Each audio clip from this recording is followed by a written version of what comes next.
The historical record often pretends to be a dignified chronicle of strategy and advancement, yet scratch the surface and you find moments of profound, breathtaking idiocy. History possesses a unique flair for tragicomedy, frequently setting the stage for human brilliance only to have it undermined by sheer absurdity. These are not tall tales, they are 10 fully verified historical events demonstrating that the story of humanity is less an epic and more a perpetual, baffling, and often lethal sequence of malfunctions. Number 10. Pepsi's acquisition of the Soviet Navy. The year is 1989. The sprawling apparatus of the Soviet Union was in its final, agonizing throes, desperate to acquire Western consumer goods, chiefly the highly desired Pepsi Cola. Their ruble, however, was internationally worthless. This forced a geopolitical transaction of unprecedented absurdity.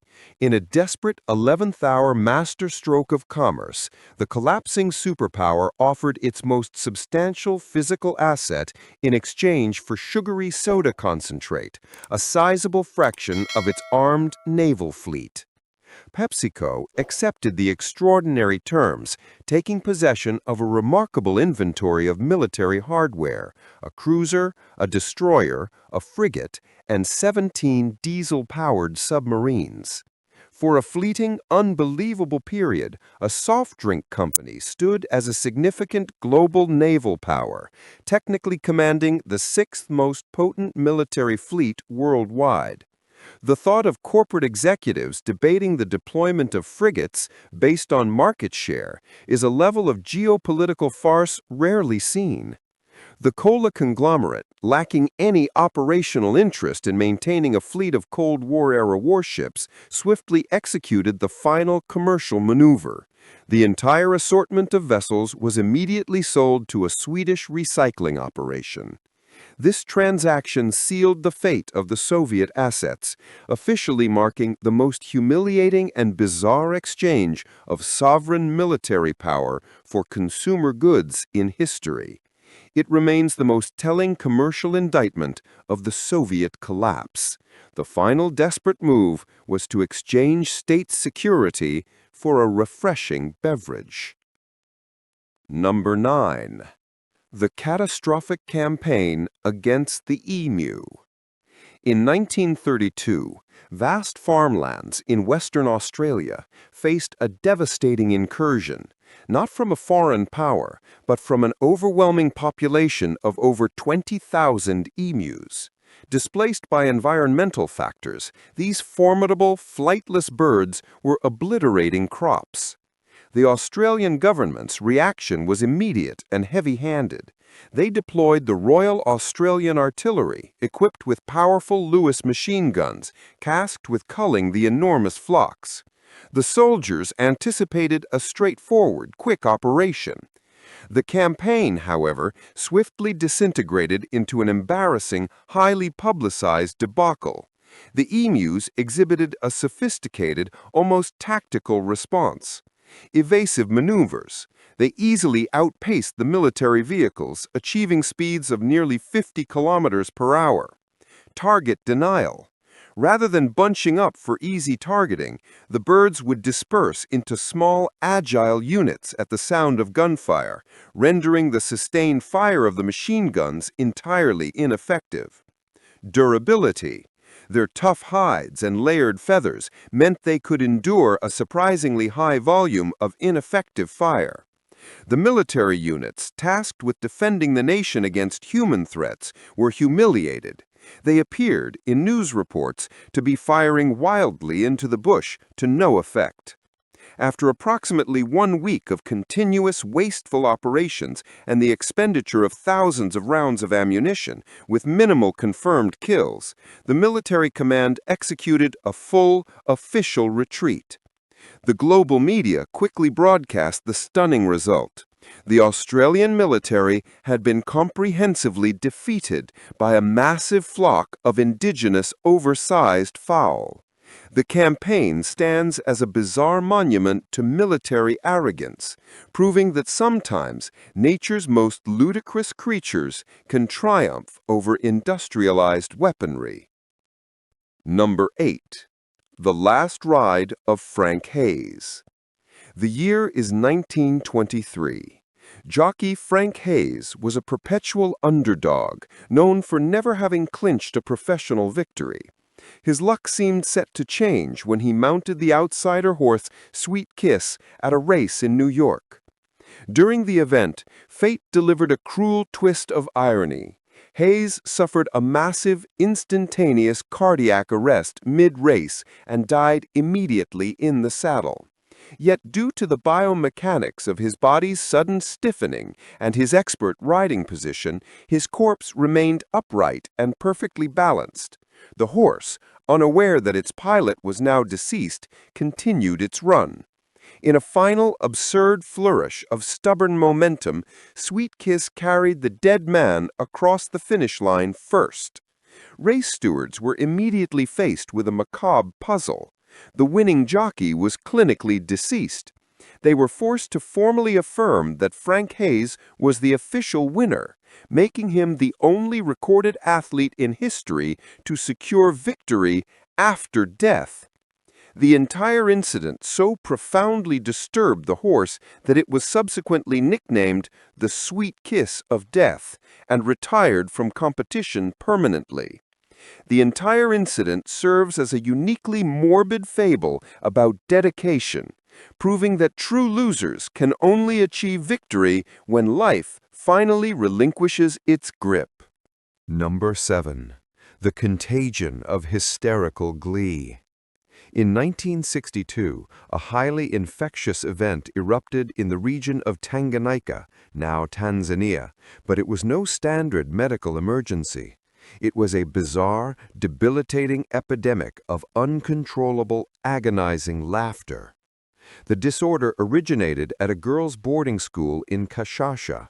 It began with 3 students dissolving into fits of giggling that escalated into non-stop, painful, and physically draining spasms. This wasn't genuine joy, it was a physical compulsion. The ailment rapidly consumed the student body, infecting 95 pupils and rendering the educational environment untenable, forcing the permanent closure of the school. When the students returned home, the peculiar affliction spread like wildfire, carried by them into their families and communities. It ultimately affected over 1,000 people and persisted for an agonizing 18 months.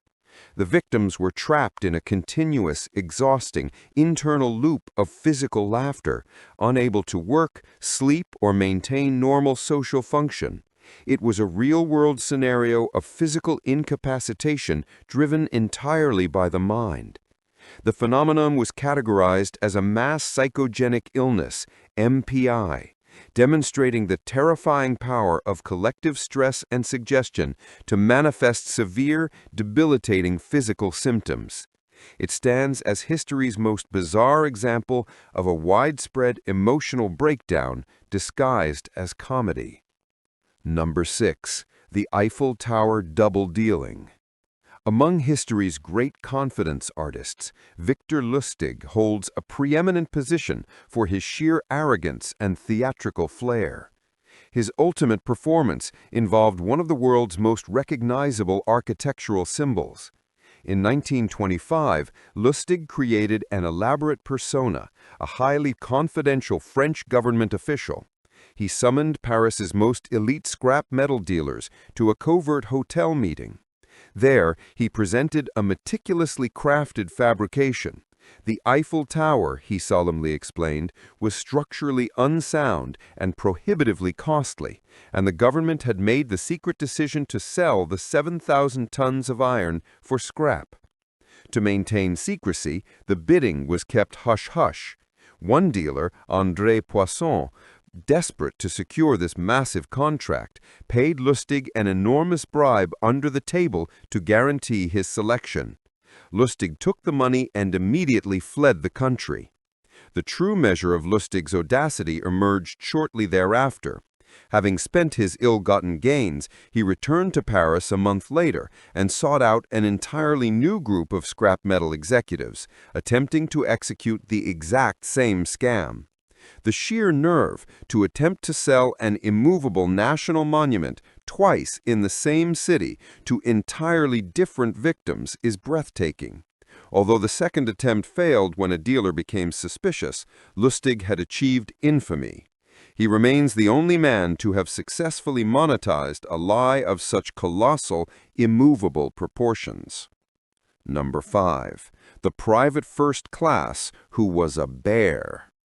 The Polish Second Corps, fighting on the Allied side during World War II, possessed a combatant that challenged all known military regulations, a huge Syrian brown bear named Wojtek, who specialized in drinking beer and carrying munitions. Wojtek was acquired as a cub and fully adopted by the troops in Iran. He quickly became a cherished member of the unit, consuming alcohol and even accepting cigarettes, which he would famously eat rather than smoke. When the unit was scheduled for sea transport to Italy, British rules forbade animals. The Polish solution was simple and gloriously absurd.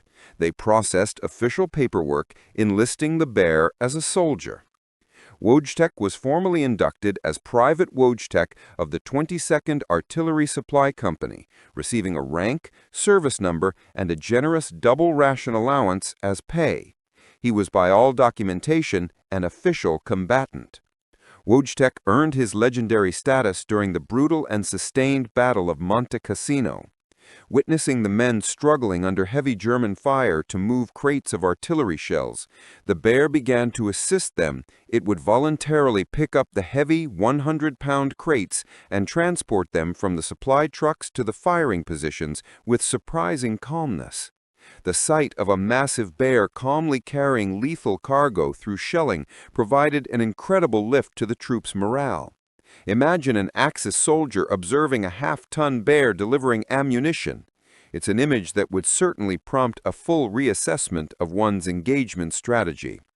Wojtek's actions earned him an official unit emblem, solidifying his unique legacy as a brave, beer-drinking veteran. Number 4. The penalty for visibility. In 1696, the English government, constantly searching for new forms of revenue, introduced the window tax. The measure was designed to levy a charge on homes based on the number of windows they contained, effectively taxing wealth by presuming that larger homes had more windows. It was in essence a tax on natural light and ventilation. The public's response was immediate and aggressively pragmatic. They chose spiteful economy over comfort and began systematically bricking up the windows of their homes. Entire cityscapes transformed as homes became dark, airless, brick-faced monoliths, the inhabitants choosing gloom and darkness over paying the hated levy. The grim, unforeseen consequence was a public health disaster. By sealing their residences against light and air, the populace created perfect, stagnant environments for infectious diseases to thrive. For the 150 years the tax remained law, these poorly ventilated spaces became breeding grounds for deadly maladies like typhus and cholera. The government had, by its own greed, enforced a policy that directly contributed to the sickness and misery of its own population. The tax stands as a powerful, somber illustration of an administrative idea so fundamentally flawed that it caused long-term societal damage for the sake of short-term profit. Number 3.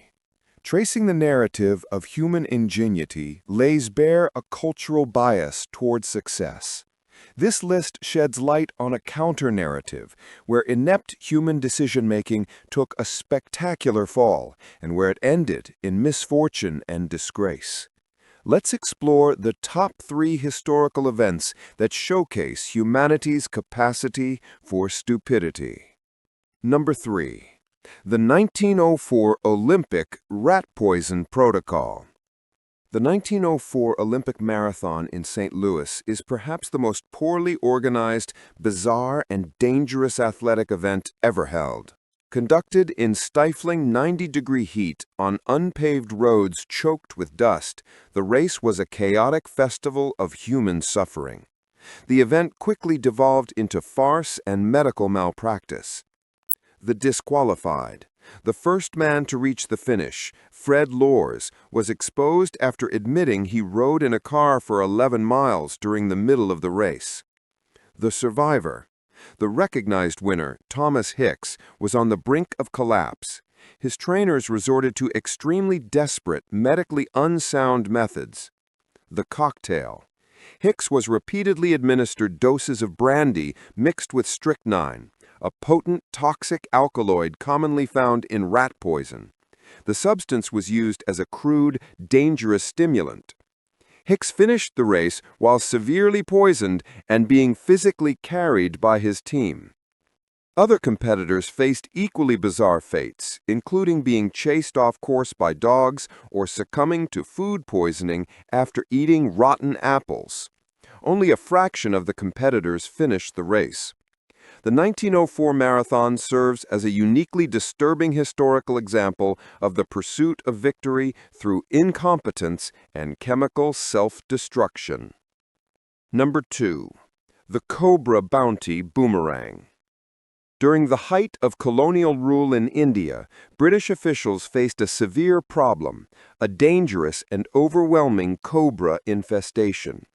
Their seemingly rational solution was the Cobra Bounty, a cash reward for every dead snake presented.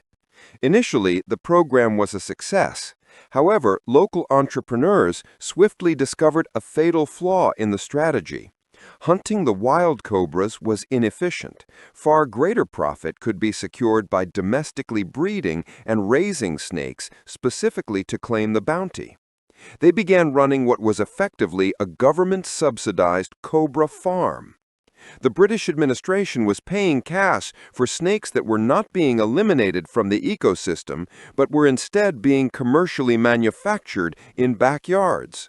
When the British realized they were bankrolling a burgeoning private snake industry, they instantly recognized their folly and terminated the bounty program.